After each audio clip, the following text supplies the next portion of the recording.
దాన్ని ఆధారం చేసుకుని ఆడుతూ ఉంది, వస్తూ ఉంది, పోతా ఉంది, వస్తూ ఉంది. ఏమిటి వచ్చిపోతా ఉంది అది? నిన్ను దేవుని చేసే కోసం వస్తూ ఉంది, పిలుస్తా ఉంది వచ్చేది.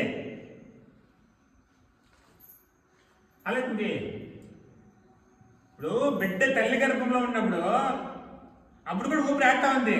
ఏడాడుతూ ఉంది? సుషుమనాడులు ఆడుతూ ఉంది.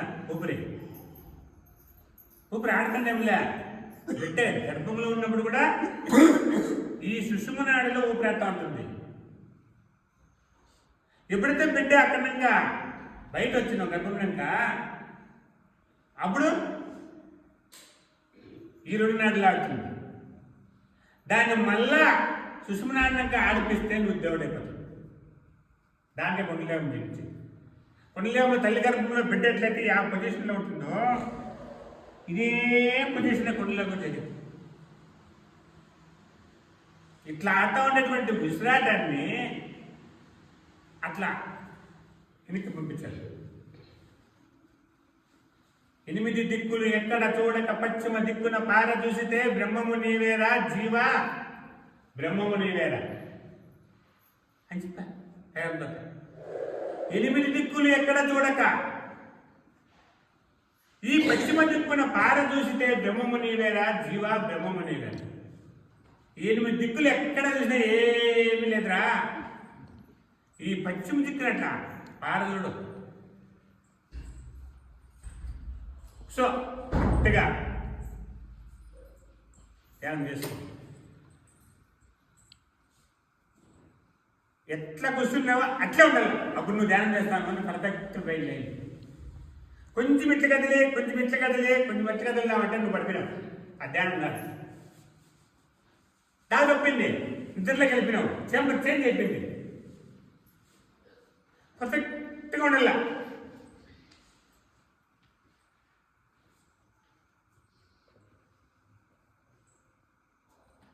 అంటే ఊపిరి పెట్టకూడదు. ఊపిరి పెట్టుకొని ధ్యానం చేయాలి ఎప్పుడన్నా. కానీ ఊపిరి పెట్టి ధ్యానం చేస్తే ధ్యానం కానే కాదు. రాసి పెట్టుకోండి. చాలా మంది ఊపిరి లేక ధ్యానం చేస్తారు. గుర్తుపెట్టుకోండి. చాలా మంది 90 మంది 190 మంది అట్లే అయిపోయారు. ఎలా డైరెక్ట్ కూర్చోకుంటారా? కొంచెం వాళ్ళు మత్తి ఎక్కుతుంది. ఇంకా అట్లే ఉంటుంది. అయ్యలేదన్నా. దానికి ఏమంటాడో, నిద్ర లోపల భద్రముగా నిద్ర తెలిసిన వాడు నిజమైన యోగిరా. నిద్ర లోపల తొలగే వాళ్ళిద్దరే ఆడు కూడా పర్ఫెక్ట్గా నిలుచుకోరా, భద్రంగా ఉంటారా, వాడు నిజమైన యోగిరా. ఏం స్వామి నిద్ర కూడా బాగానే ఉంటా మరి మమ్మల్ని అంటారా? ఆ నిద్రలో కూడా భద్రంగా ధ్యానం చేయాల. ఎట్లా చేయాల?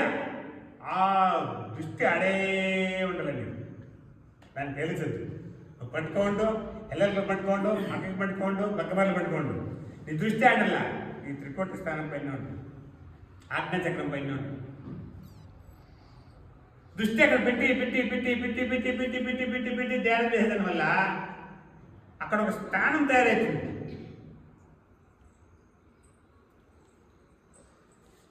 చూడండి, ద్వారం అది ఏర్పాటు చేసుకుంటుంది. అంటే బ్రహ్మంగా చెప్పారు మంచి పద్ధతి. కనుమ దగ్గర పోయి కదులాకే మనసా,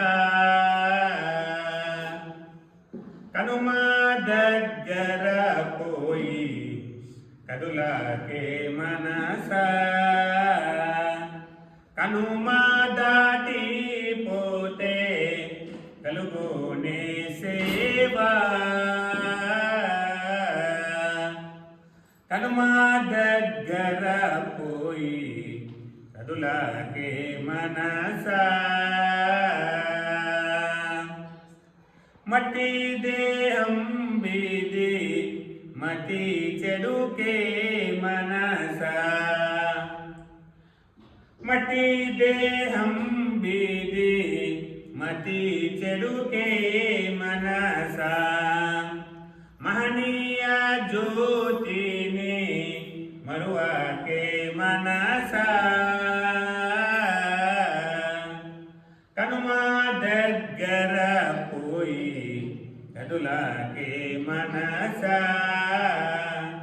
కనుమా దాటిపోతే కలుగునే సేవా.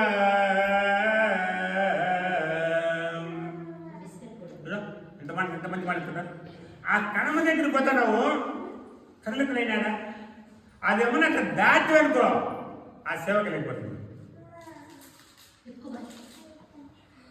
ఆ సేవ కలగలంటే ఆ కణమ దాటే దాటదు. ఎలాంటే ఇది మట్టి దేహము, ఇప్పుడు రేపు రాలిపోతుంది, ఉండే దేహం కాదు ఇది. అర్థమవుతుందా? దీని ఎత్తుకు మట్టిలో పడేస్తారు, నువ్వు మాత్రం ఆడలా దానిపైన ఉంది. అలెక్ట్ర రంజన్ శరీరానికి నీకు సంబంధం లేదు. శరీరం నీది కాదు, ఇంద్రియాలు నీవి కాదు, ఈ మనసు నీది కాదు, ఈ భవబంధాలు నీవి కాదు. నాది అనేది ఎప్పుడు అదన్నీ నీది కాదు. నువ్వు తెలుసుకునేంత నీది కాదు. మరి నువ్వెవరు?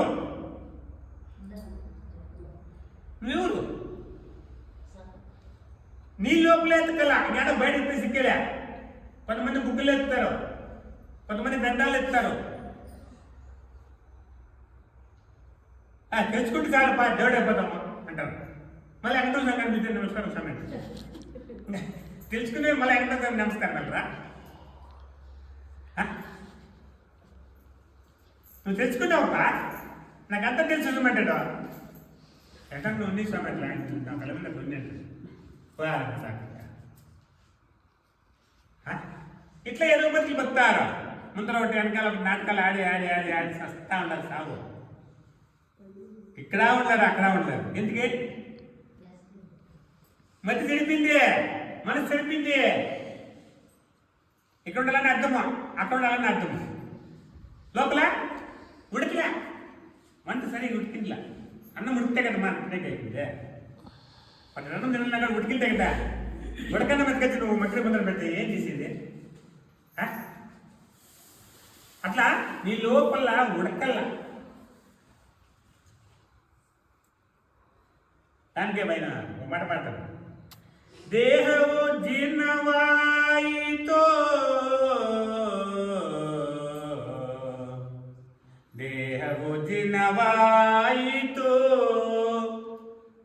ಧನದಾಹವು ಜೀರ್ಣವಾಗಲಿಲ್ಲ ಕೃಷ್ಣ.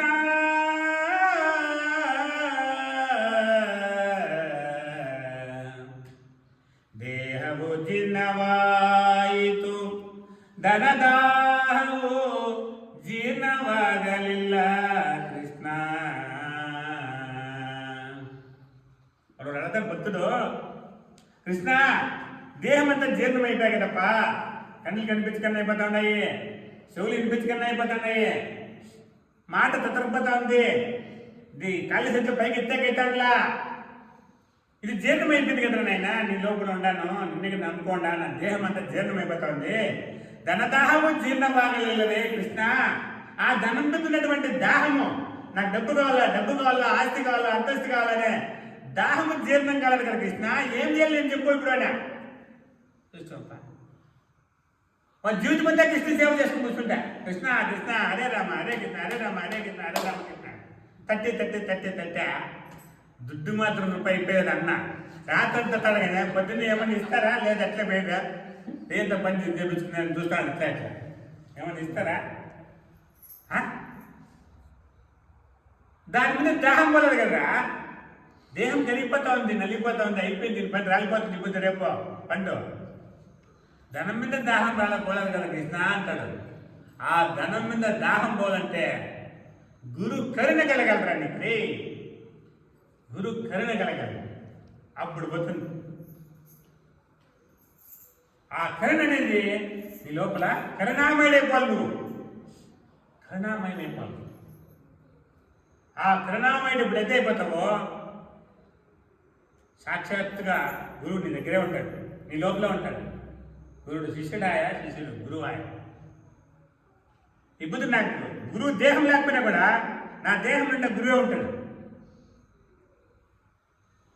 ఏడపోయినా వేదంతం పట్టిన అంటే నేను ఇద్దరు చేస్తాను అట్లనే.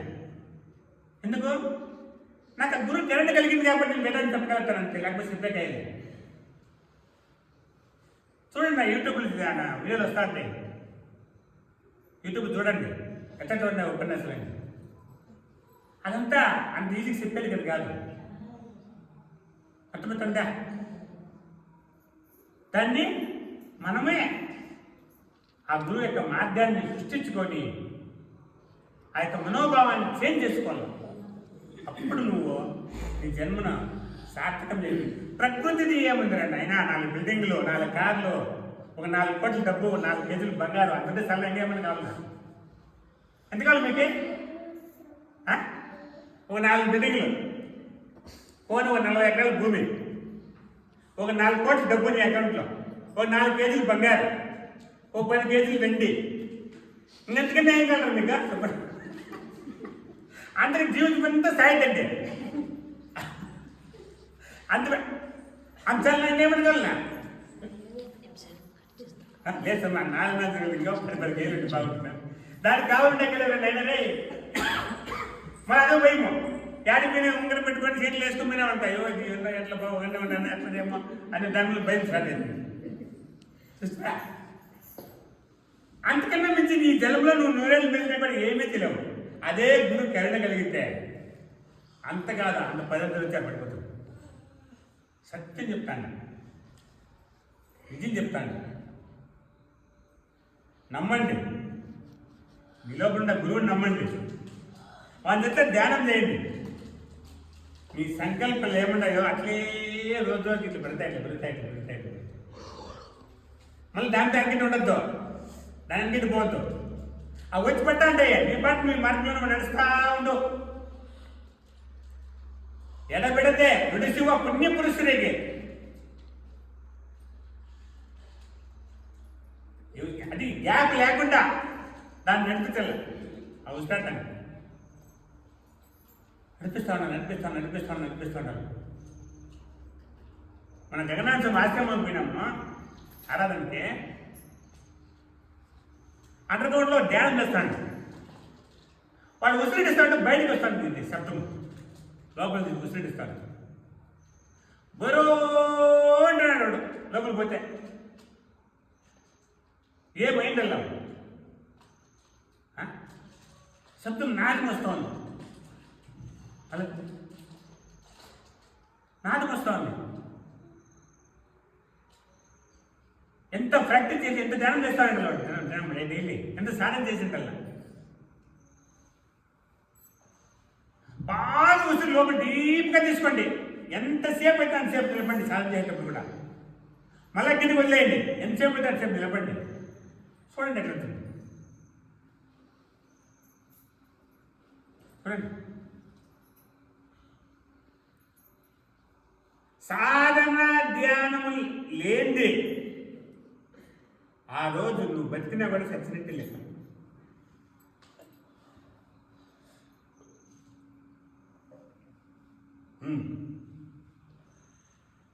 అయ్యో మా గబ్బలా సమయం ఇవన్నీ దీంట్లో ఉంటుందని గబ్బలదా, అది ఆటలో ఉంది నిరంతరంగా బస్సులో మొత్తం నా పెట్టుకో, దీంట్లో ఉంటే గబ్బలేదు నీకు. అబ్బలే మేకల్లోకి పోతావు, దీంట్లో ఉంటే గబ్బలేదా? మేకలు 24 గంటలు ఇంట్లో పట్టుకోండి. పని పోతావు, దీంట్లో ఉంటే గబ్బలేదా? అది ఆడవుతావు కోసం అట్లా తింటే గబ్బలేదా? ధ్యానం చేసి గబ్బలే అలాంటిది అబ్బుతుంది. చేయాలనే ఒక ఆకర్షణ ఉండాలి, ఇంట్రెస్ట్ ఉండాలి, అక్కడ ఉండాలి.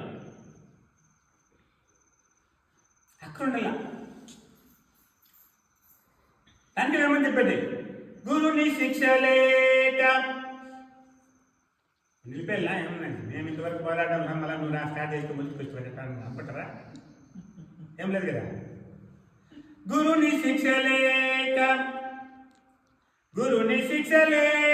గురు తెత్తు కలుగును, అదునికైనా వాని అబ్బకైనా తాళపు చెవిలేక తలుపెట్టుడును, విశ్వదాభిరామ వినురవేమ. ఈరోజు మాట్లాడు ఇక్కడ. ఆ ఈ గురువు దగ్గర నువ్వు శిక్షణ పొందకుండా ఆ తాళపు చెవు ఓపెన్ కాదు. ఎవరి దగ్గర ఉంది? నీ దగ్గర ఉంది. గురువు నీ దగ్గర ఉన్నాడు. నువ్వు దాన్ని ఓపెన్ చేయించుకోప్ప. అయితే నీ పనేమి? నువ్వు దాంట్లో ఉండాలి, పద్ధతిలో ఉండాలి. ఇప్పుడు సేద్యానికి రమ్మంటాను, కూలికి రమ్మంటారు. వాళ్ళకి నీకు పని చేసేస్తాను, వాళ్ళు డబ్బులు ఇస్తారా? నువ్వు 12 వస్తా అంటే సాయంత్రం మీరు డబ్బులు ఏం పని చేస్తాడా? పద్ధతిలో పోవాలా. వాడు ఏం పని చెప్తే ఆ పని చేయాలి. మందత్తలు కాయలు పెరకలు గడ్డి పెరకలు సాయంకాలం వరకు. అప్పుడు నేనే వస్తాను, నేను డబ్బులు ఇస్తావంటే అప్పుడు ఇస్తాను నీ కూలి. అంతే కదా? వీళ్ళ చెట్ల నువ్వు ఉండు, వీళ్ళ చెట్ల కూలి చేయి, జీతానికి ఉండు. ఎవరి దగ్గర జీతానికి ఉండాలా? దేహము ప్రాపంచిక పట్ట కోసం జీతానికి ఉండాలా? నువ్వే ఉండాలా? ఈ గురువు దగ్గర జీతానికి ఉండాలి. అందుకే గురువుకి గులామనాదు వదనక దొరయదన్నా ముక్తి దొరయదన్నా. వాళ్ళ దగ్గర నువ్వు గులాం కాకపోతే ముక్తి దొరకదు రే. ఛాన్స్ లేదు. వేస్ట్. నువ్వు పో, పనికిరావు. కొండలేకం చేసిందా స్వామి? కొండలేకం చేసిందా పనికిరావు, పరిపూర్ణం తీసుకుందా పనికిరావు, ఇంకేమైపోయిందా పనికిరావు. నీ యోగాలన్నీ ఏం పనికిరావు. నిరంతరం నేను సేవ చేసుకోవాలా, అప్పుడు నువ్వు పనికి వస్తావు.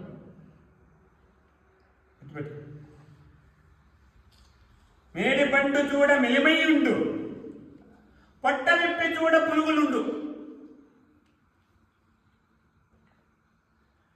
అలాంటిది ఈ పండేం బాగానే ఉంటుంది, పైకే లోపల పుచ్చిపెట్టింది. ఏం పుచ్చిపెట్టింది? వాని ఆలోచనలు, వాని భ్రమలు, వాని భ్రాంతులు, భయాలు, ఇవన్నీ కూడా పుచ్చిపెట్టాయి. ఏం చేయాలి దాన్ని తీసుకొని?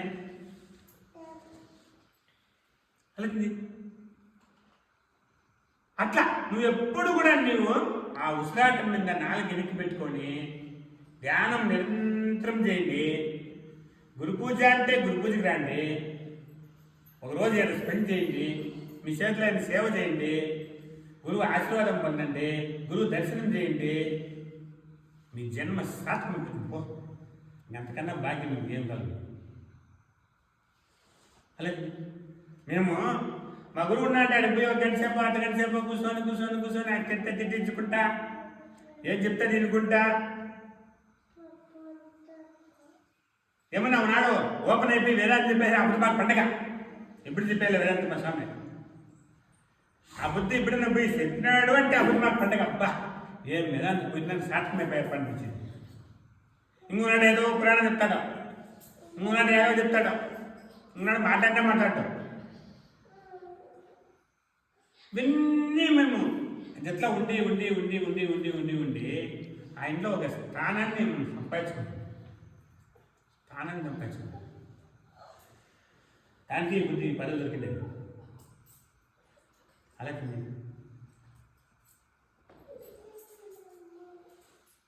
ప్రకృతి అంతా దీన్ని మనం నమ్ముకోవద్దు. నువ్వు దీన్ని నమ్ముకోవద్దు, దాన్ని నమ్మొద్దు.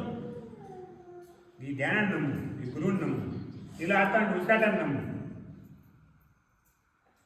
నమ్మితే నువ్వు దేవుడు, నమ్మితే సొమ్ము, నమ్మకపోతే దుమ్ము. అంత ఇస్పెట్టి వేరు. ఇన్ని మాట్లాడకుండా మనం దిగచ్చంటే అదంతా వృధా. వాడికేమో ఆయా, వీడికేమో ఆయా, వీడు ఇట్లాయా, వాడు అట్లాయా, వాడు అట్లే పోతాడు, ఇట్లే పోతాడు, వీడు ఇట్లే పోతాడు, నువ్వు ఇట్లే వెళ్ళిపోతావు. ఏం ప్రయోజనం ఉండదు. మీ జట్లో ఏమన్నా పోతే మీ జట్లో ఏమన్నా ఉండిపోతే నువ్వు దేవుడు.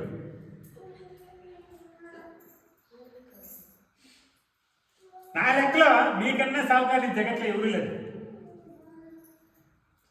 మీరు సంపాదించుకునే పదవి కన్నా గొప్ప పదవి వ్యాధి లేదు. అంతా వృధా అయిపోతుంది లేదు. అట్లా పదవి సంపాదించుకున్నాను,